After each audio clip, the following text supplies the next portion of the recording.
Hey, Tarot World, it's Sasha Grant here. I am continuing my video companion guide through the Tarot of the Haunted House.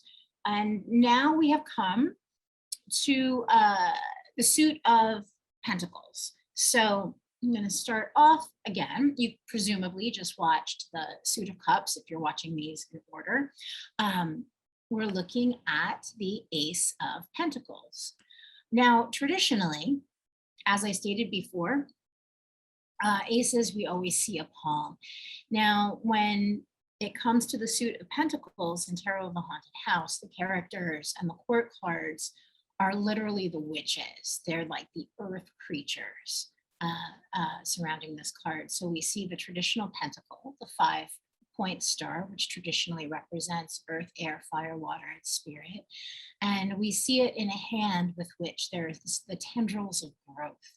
Now, the interesting thing about tarot and the 4 suits and the 4 elements is that it really shows us the nature of the real world. And the Suit of Pentacles, which traditionally people, especially when you're beginning reading tarot, people understand it as being the money cards. Yes, pentacles represent money, but on a deeper level, pentacle aligns with earth, right? So it's everything that you can see, smell, hear, taste, and touch. So pentacles have to do with molecules, with physical things, and what's actually here, what makes up the material world around us. So that's really what the Suit of Pentacles is. And the interesting, and there's the secret about this, and it's really impactful when you really understand it, is that the Suit of Pentacles, which is just 1/4 of the entire world that we in theory live in, when we're looking at all 4 suits, the Suit of Pentacles are the only thing that's actually visible, right? It's the only tangible thing. Everything else is ephemeral. We experience it and we feel it, but it doesn't actually exist in the real world. But yeah, so this is the Ace of Pentacles and the seed from which the entire Suit of Pentacles will proceed from. And we see the growth there. The 2 of Pentacles. So with the number 2 in tarot and on the Tree of Life as well, we have the division, we have opposition. One thing has become 2. I had to hearken back to The Shining and the iconic twins in the hallway in The Shining. I felt like the 2 of Pentacles was the perfect place to put them. I love that they're holding their hands. The star is emblazoned upon their shirts. You can see in the far back, you've got that creepy red blood elevator where the blood comes pouring out in the Stanley Kubrick film. And so it's everything that aligns with creepy twins and the division of things in the material world and the uncanniness of a horror haunted house. I don't think it needs much more explanation than that. And I know I can get long-winded, so I'm going to try and save you guys some of it. So the 3 of Pentacles, this is really a different take on the 3 of Pentacles card, because rather than the traditional Masonic workman who's like working in a church, we see that Raven has hurt herself, and so there is help and community, but they're coming actually to Raven's aid. So we see the Knight of Pentacles and the Page of Cups have come to offer their help to Raven. She's in a cathedral, but this cathedral, or this former sacred space that was part of the haunted house, has collapsed. It's kind of in ruin. And what is very bright and very beautiful is the Trinity of Pentacles that exists above them. Now that's a symbol that you see all churches all over the world. It references the top Sephiroth, which is the top triangle, the top bit of the Tree of Life, and it represents all of the religious and sacred nature of the number 3, the Father, Son, Holy Ghost, Mother, Maiden, Crone. So we've got there's a lot of religious, sacred, and creative, because of course, The number 3 is the number of creativity, and the triangle represents that. So that's all embedded in a card, which essentially represents the creativity of the element of earth. So everything that takes forms kind of gets that's kind of the fusion through which anything in the material world takes form. Yeah, set in the beautiful abandoned landscape of the haunted house. Okay, the 4 of Pentacles. So no haunted universe would be complete without a spooky doll. Now, traditionally, the way Pamela Coleman Smith drew the 4 of Pentacles, we see a kind of miser figure grasping on 2 pentacles as if he doesn't want to spend them or waste them in any way.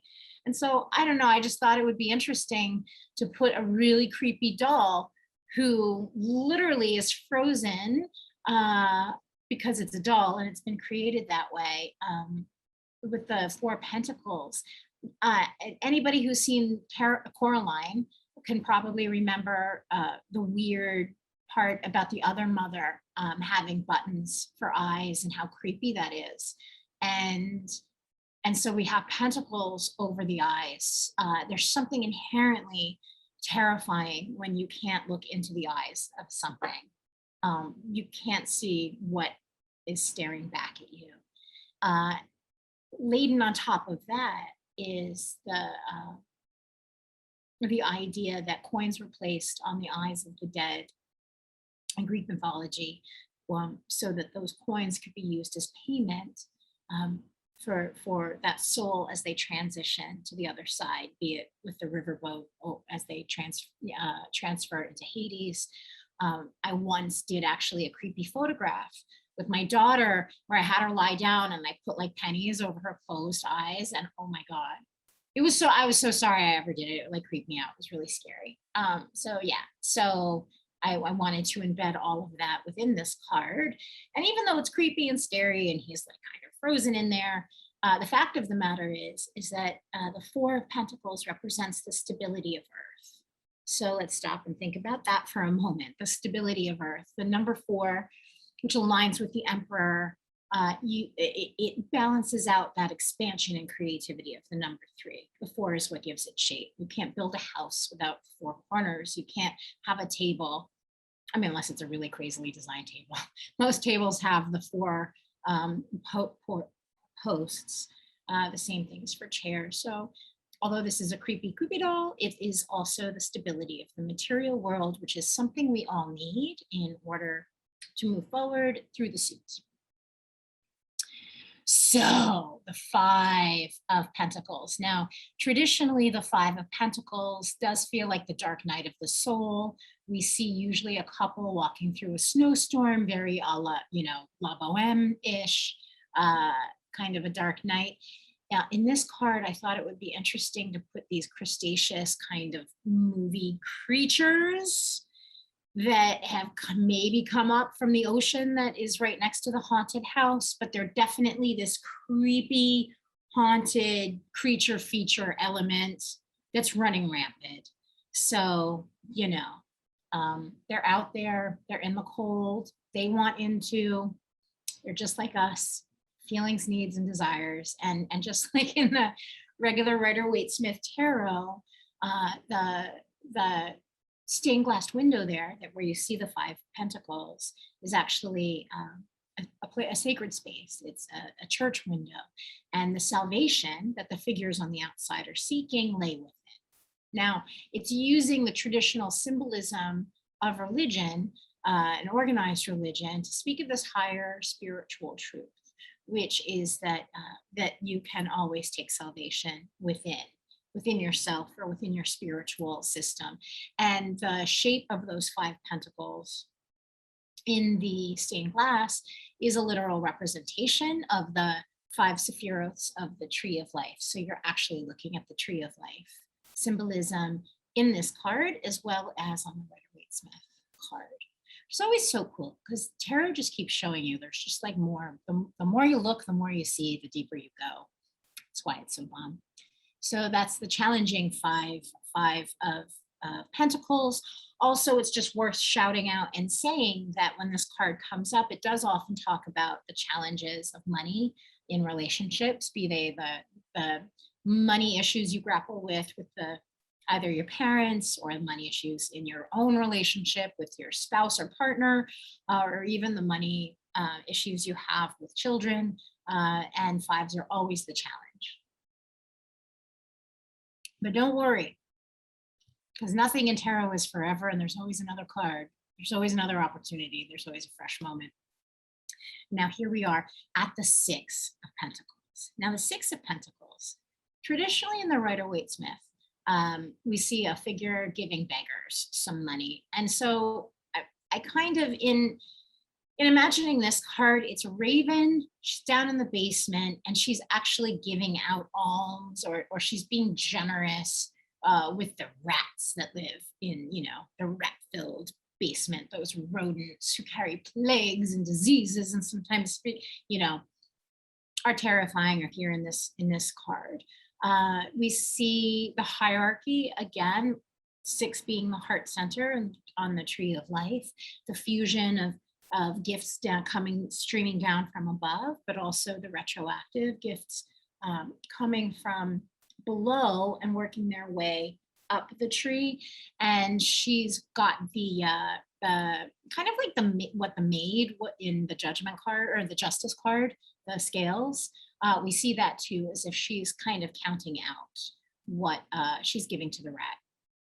And the important thing about this card is to remember that, when you are engaged in acts of charity, of kindness, and of giving, what is your own intention behind it? Because on one hand, the act of giving puts you in a power position. So are you giving out of the nature of your heart in a truly altruistic point of view, or are you giving to the others because it makes you feel like you're superior?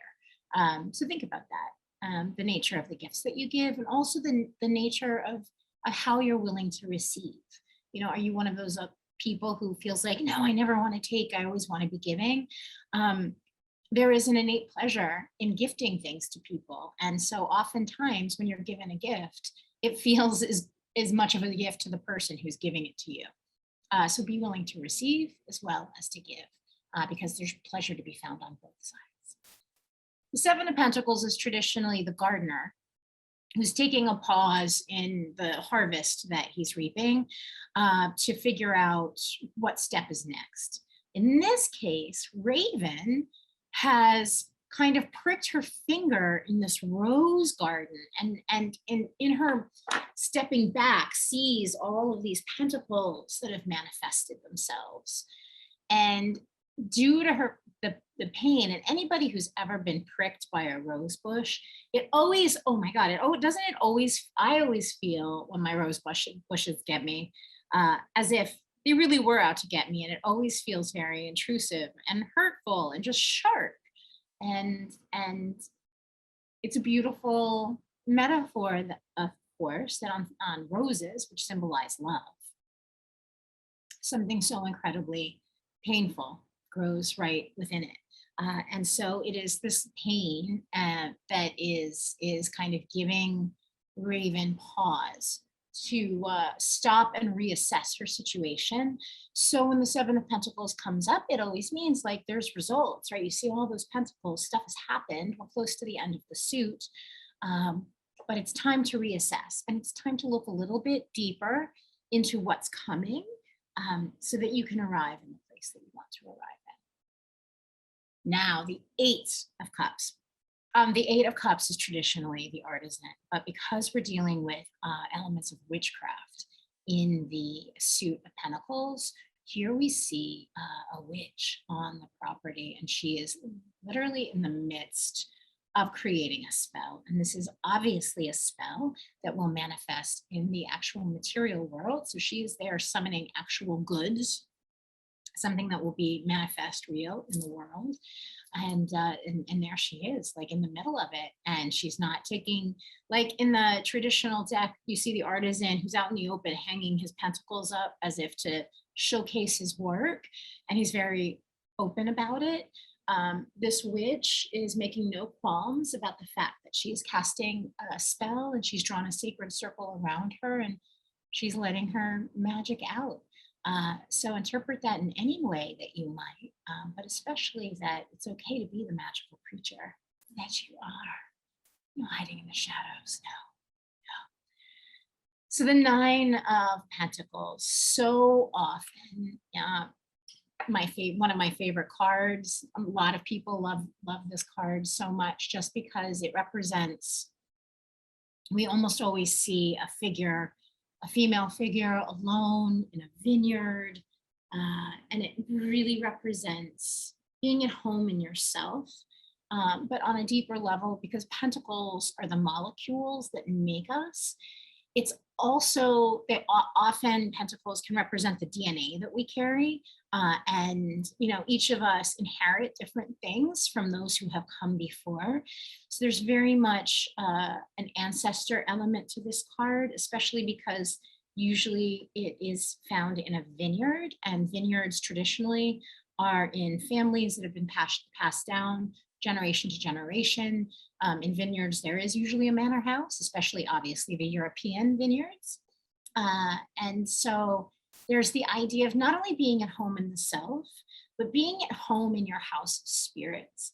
And with that comfort and with that space and with that acceptance, and it's not even that she's just accepting it, she's luxuriating in it. It's a lush, beautiful, sensual card. We see that the spirit animals are kind of communing with her. So we see the falcon, or no, is it? Oh, no, I'm sorry, it's not a falcon in this card. It's an owl, which is why she doesn't have a falconing glove on, like in the traditional Nine of Pentacles. So she's communing with nature, and everything's kind of there for her. The Nine of Pentacles is just one of those cards, like, if I ever wanted to think about what traditional heaven would look like, I think it would be the Nine of Pentacles, like kind of dwelling in the garden of pleasure and luxury and knowledge and just deliciousness. Okay, so the 10 of Pentacles. Now, the symbolism in this, the way this card has been designed, I think is really interesting, because in the traditional Rider-Waite-Smith, it is the only card picture that is literally a doorway in. Traditionally, Pamela Coleman Smith either had her characters inside a space or outside, like the traditional Chariots outside, the Four of Pentacles like outside. This is the 10 of Pentacles is a threshold, and so I thought it would be interesting to put a threshold inside a threshold, as if you're moving through the gatehouse and up toward the mansion. And the interesting thing about the 10 of Pentacles is that it's everything that you have in the world. And so the reason that the traditional 10 of Pentacles is such a jam-packed card is not only do you have the bounty of the entire world, but you also have now the ability to move into the spiritual. In other words, you've overcome whatever you needed to overcome physically in order to be comfortable. You have what you need. And now that you have everything required in the material world, you can move into the spiritual world and kind of start to explore that to your heart's content. And that is why on the traditional Rider-Waite-Smith and in this card, in the Haunted House Tarot, you see the graphic depiction of the visual tree of life symbol on top of the card. Now, as a tarotist, I was looking at the 10 of Pentacles for over a decade, maybe 2 decades, without realizing that the shape of the way the pentacles lay on the card was a graphic depiction of the tree of life. And I just had never seen it. I had never understood it, but that therein lay a lesson of the 10 of Pentacles, that once you have what you need, you can move deeper and find a more spiritual meaning of how all of these things came to be, which is, of course, exactly what the tree of life does. It explains how something moves from the invisible world to the visible world and then back again. And so it's also the dichotomy too. I liked the the rich contrast between like the snowy, almost as if the house had been abandoned, contrasted with the color of the original card.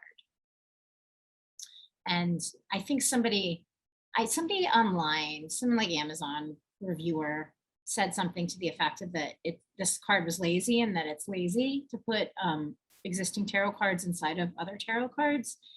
And even though I shouldn't qualify that with an answer, I will say it wasn't lazy. It was very much on purpose. And it's actually to bring these things to your attention, because they are very important symbols that are really the key to unlocking symbolism in tarot.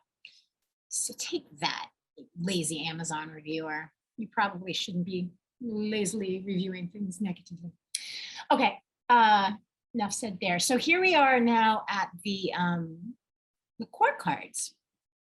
So we have the Page of Pentacles. As I said in when we were talking about cups, the page is that youthful, pre-hormonal youth energy. And so here we have the youthful energy and the magic of growth of the material world.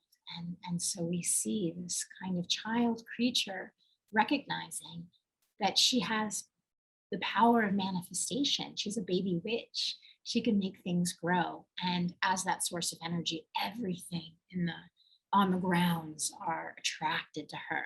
So you see she's lit like a moth, or like a flame, and everything else comes to her like attracted like moths to a flame. And so that was very intentional with this card.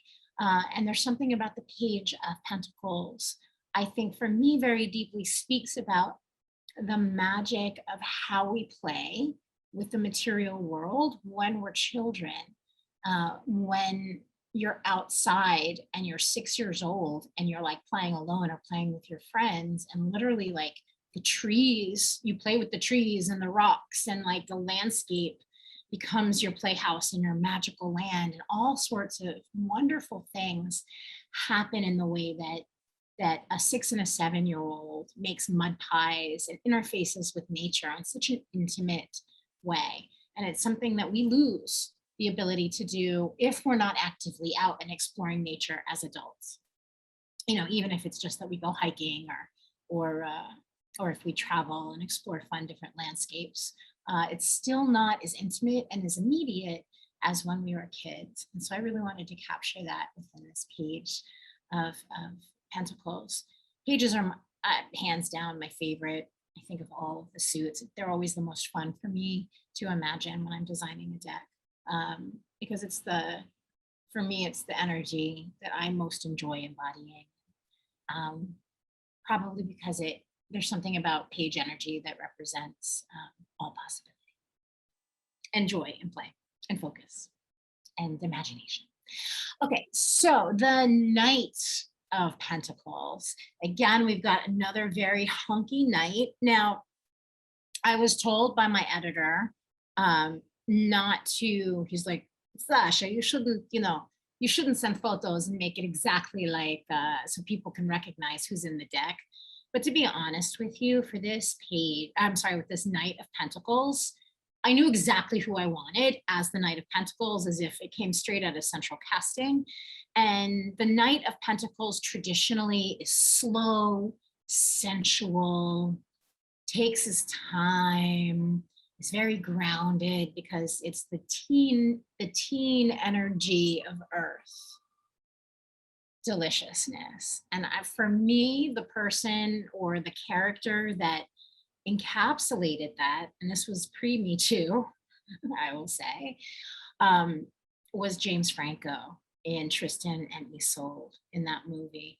And while the movie itself, I enjoy the movie, the romantic relationship and his character, to me, was so slow and sensual, beguiling. It was that slow heartbreak of love, and the sensual quality that I just thought was amazing. So yeah, that's my secret. It's James Franco from Tristan and Isolde. I don't know if I'm sorry if I wasn't supposed to say that, but I am, because it's the video guidebook. And he's been placed inside a barn.